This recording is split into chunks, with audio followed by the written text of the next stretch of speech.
otomatis berolahraga. Kenapa? Karena secara transportasi kan mereka sulit, jadi harus jalan kaki atau naik unta, naik kuda itu otomatis ya olahraga. Apalagi kalau kudanya lari, ya. Kalau nggak biasa ya ke semua badannya, ya seperti itu. Ya ini olahraga ya. Jadi hendaknya kita setiap hari berolahraga, atau ketika puasa pun nanti kita juga usahakan meskipun ringan dalam olahraga. Jadi kalau hari-hari biasa hendaknya kita jalan kaki ya. Kalau bisa jogging ya gitu. 2 km satu hari 2 km. Oke ya. Coba diterapkan. Ya, kemudian yang ketiga istirahat yang cukup. Istirahat yang cukup. Ini juga sangat penting. Jadi kebanyakan kita saat ini terlena dengan media ya, sehingga kita terlalu banyak terfokus dengan media sehingga istirahatnya kurang. Sampai larut malam ya buka Facebook, Instagram, Twitter dan sebagainya, lupa waktu ya, sehingga tidurnya kurang, akhirnya ya tahajudnya juga capek ya. Bangun bahkan subuh sering terlambat ya, ini karena apa? Istirahat yang kurang. Malam menanya kita pakai untuk istirahat.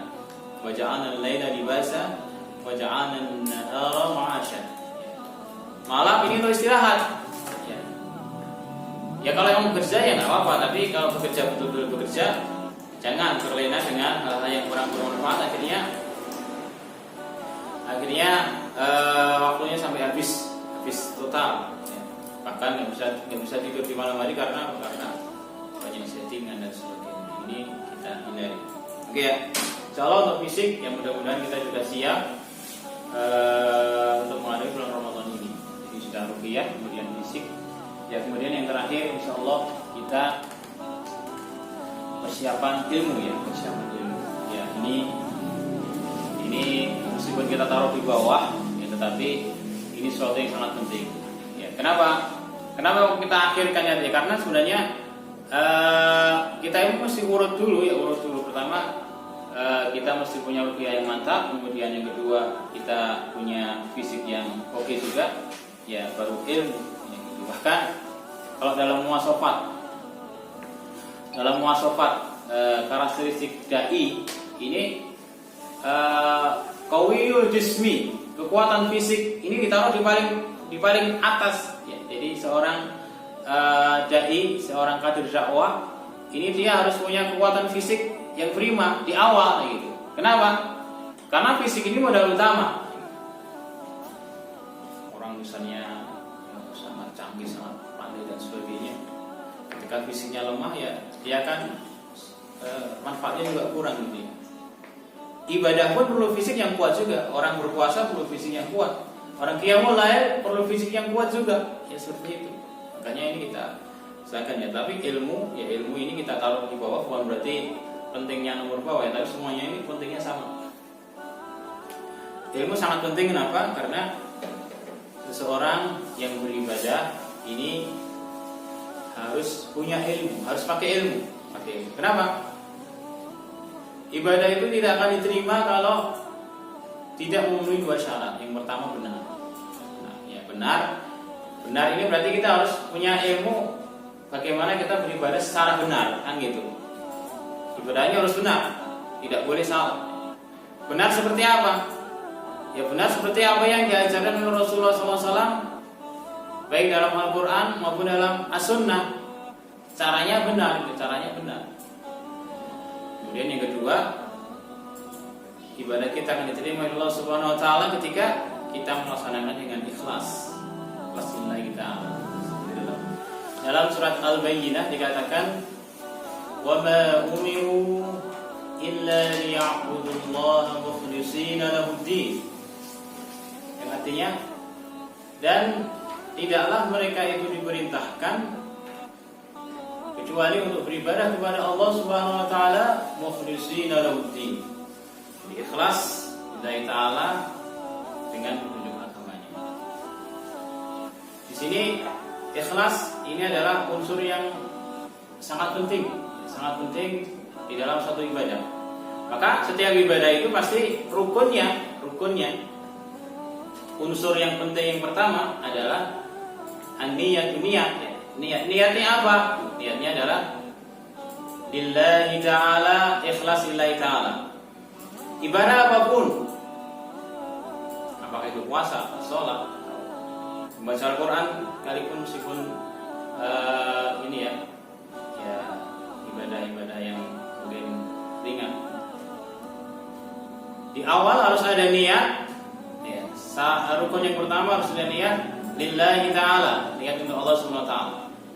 Ketika seorang itu niatnya salah, niatnya misalnya membaca Al-Quran agar dikatakan dia pandai membaca Al-Quran, dia sholat agar dikatakan dia seorang muslim, ya seperti itu adalah niat yang tidak pas. Maka ini harus kita perbaiki.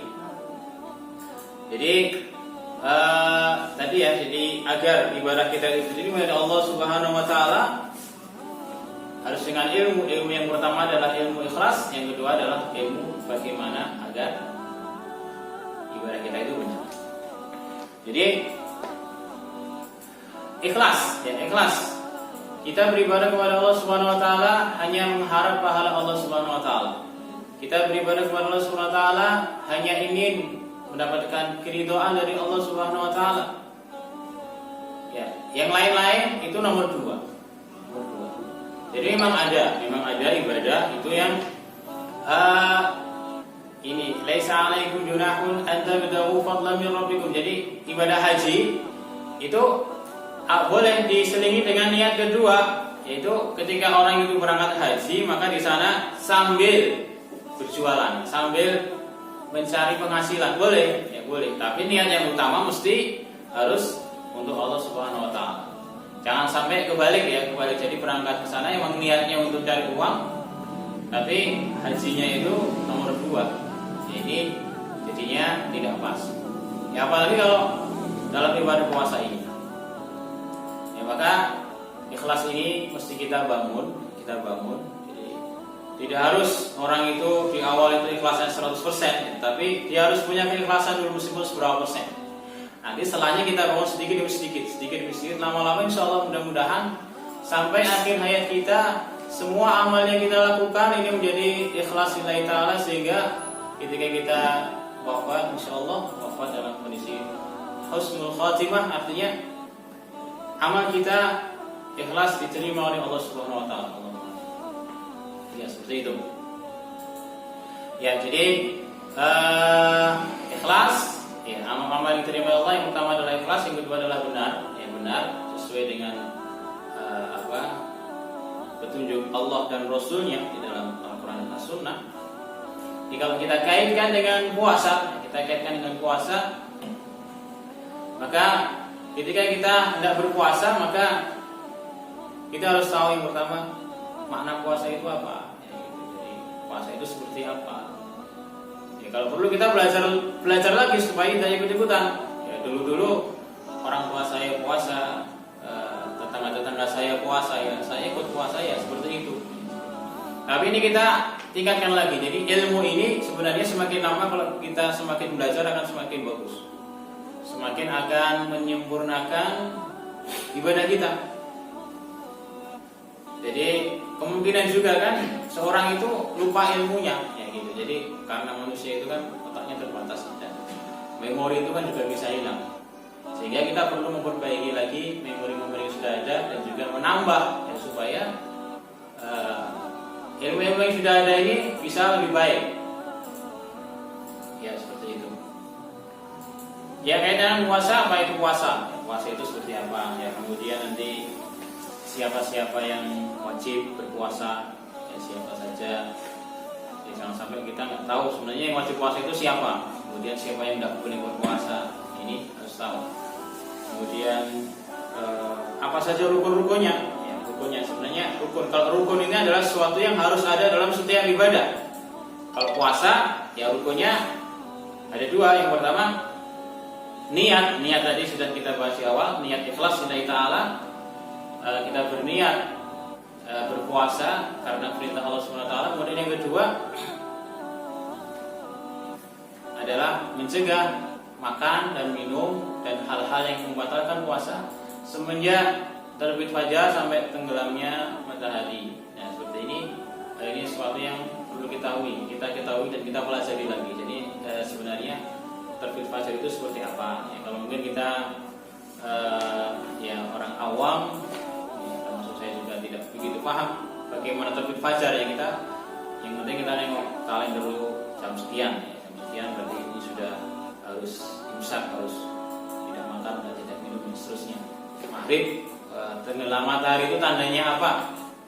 Ya sebenarnya misalnya tandanya yang penting kan sudah azan. Ya, sebenarnya bukan azan itu tandanya, tapi sudah masuk waktunya. Ya, karena barangkali ada yang orang itu nggak tahu waktunya kemudian azan. Ya ini bisa jadi akan mengisaf sehingga puasa bisa menjadi batal. Ya seperti itu. Ya. Apa sunnah-sunnah puasa ketika kita berpuasa, apa saja yang harus kita lakukan? Ya seperti itu. Kemudian apa saja yang paling penting nih? Apa saja yang sebenarnya hal-hal yang membatalkan puasa? Ya ini sangat-sangat penting. Apa saja sunnah-sunnah puasa? Yaitu apa saja yang harus kita lakukan? Ya sebagai tambahan amal dalam ibadah puasa sehingga kita tidak hanya mencukupkan yang wajib saja, tetapi amal-amal yang sunnah ini hendaknya menjadi amal yang menjadikan puasa kita ini lebih sempurna seperti itu. Ya, maka ini kita juga perlu pelajari ya, bagaimana agar kita bisa memaksimalkan puasa ini dengan amal-amal yang sunnah juga. Ya seperti itu. Ya kemudian yang penting sekali ini adalah apa yang membatalkan puasa. Ya itu juga harus kita ketahui juga. Ya, sangat-sangat penting diketahui ini kenapa? Karena jangan sampai kita sudah haus, sudah lapar berpuasa, tetapi ternyata tidak tahu melakukan hal yang membatalkan puasa sehingga puasanya batal. Ya, ini kan harus benar-benar tahu ya. Maka nanti insyaallah ya sebelum kita masuk bulan puasa ini semua ilmu-ilmu yang berkaitan dengan puasa kita sudah tahu semua insyaallah. Ya, semoga seperti itu sebagai persiapan kita, persiapan ilmuwan. Ya, kemudian insyaallah yang terakhir apa tujuan puasa ini perlu kita pegang erat-erat, kita pegang terus sehingga selama kita menjalankan puasa maka kita harus selalu memegang tujuan ini. Ya, jangan sampai kita terlepas. Ya. Apa tujuannya? La'allakum tattaqun, agar kalian bertakwa kepada Allah Subhanahu Wa Taala. Agar kita ini bertakwa kepada Allah Subhanahu Wa Taala. Jangan sampai kita menjalankan puasa ya ini karena yang lain-lain. Ya, jangan sampai kita menjalankan puasa tetapi tidak tercapai tujuan utama, yaitu kita bertakwa kepada Allah Subhanahu Wa Taala. Ya ini. Jadi nanti setelah insyaallah puasanya selesai, ya tentu derajat kita ya insyaallah yang mudah-mudahan meningkat, ya ketakwaan meningkat ya karena memang iman dan takwa ini ada tingkat-tingkatannya, sehingga ke depan ya kita lebih baik lagi, semakin nambah tahun kita semakin lebih baik lagi. Ya insyaallah itu beberapa hal yang bisa saya sampaikan. Ya mudah-mudahan dengan beberapa hal ini kita akan bisa mempersiapkan puasa dengan lebih baik, dan nanti tetap kita semua akan mencari ilmu, menimba ilmu dari mana saja yang itu semuanya baik, yang akan menambah hasanah keilmuan kita dan juga akan menyempurnakan insyaallah amal-amal ibadah kita. Ya naftaguna wa ma'afu minkum. Apabila ada yang kurang atau salah, saya mohon maaf. Assalamualaikum